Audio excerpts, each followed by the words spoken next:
Recharge छूटे फिर भी हुआ बम्पर फायदा। 1 करोड़ कस्टमर्स का उठा विश्वास, फिर भी जियो मालामाल। रिलायंस जियो की तो चांदी ही चांदी है। देश में कई सारी टेलीकॉम कंपनियां हैं जो लोगों को सेवाएं प्रदान करती हैं, जिनमें से एक रिलायंस जियो भी है। हालांकि पिछले कुछ वक्त में जिस तरह से जियो ने अपने पैकेजेस को महंगा किया है, टैरिफ प्लान्स की कीमतों में इजाफा किया है, उसके बाद से लोगों का जियो पर से विश्वास उठा है।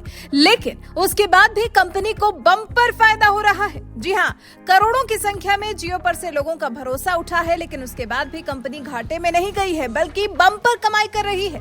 इसकी वजह दिसंबर महीने में बढ़ाए गए टैरिफ प्लान्स की कीमत की बढ़ोतरी मानी जा रही है।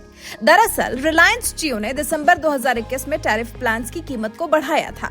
इससे कंपनी को साल 2022 की पहली तिमाही में कस्टमर्स के नंबर्स के लिहाज से घाटा जरूर हुआ था। इस दौरान करीब 1 करोड़ 10 लाख सब्सक्राइबर्स ने कंपनी का साथ छोड़ दिया था।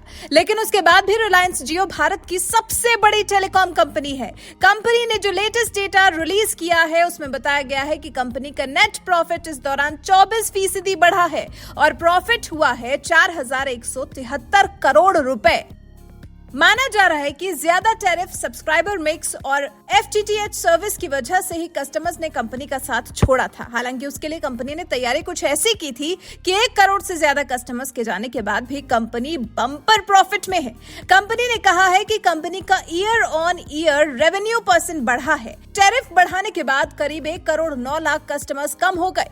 ऐसे कंपनी को फायदा ही हुआ। कंपनी का एवरेज रेवेन्यू का यूजर बढ़ गया है। जियो ने अपने टैरिफ प्लान्स में इतनी बढ़ोतरी की है कि कस्टमर लॉस के बाद भी कंपनी टॉप पर है। कंपनी का टोटल कस्टमर बेस मार्च 2022 के अंत तक 412 मिलियन था। पिछले साल दिसंबर तक कंपनी का ARPU 151.6 रुपए प्रति सब्सक्राइबर था, जो कि अब बढ़कर 167 रुपए 7 पैसे प्रति सब्सक्राइबर हो गया है। कंपनी की ARPU से मतलब है कि कंपनी को प्रति यूजर महीने में कितने रुपए का एवरेज मिलता है। नॉन एक्टिव सब्सक्राइबर रेट 80% से कम था, लेकिन पहली बार ये 90% से ज्यादा बढ़ गया है। इस वजह से कंपनी कस्टमर्स के जाने को भी अपने लिए अच्छा ही मान रही है। कंपनी का कहना है कि कंपनी को ऐसे कस्टमर्स ने छोड़ा है जो वैसे भी ज्यादा एक्टिव नहीं थे।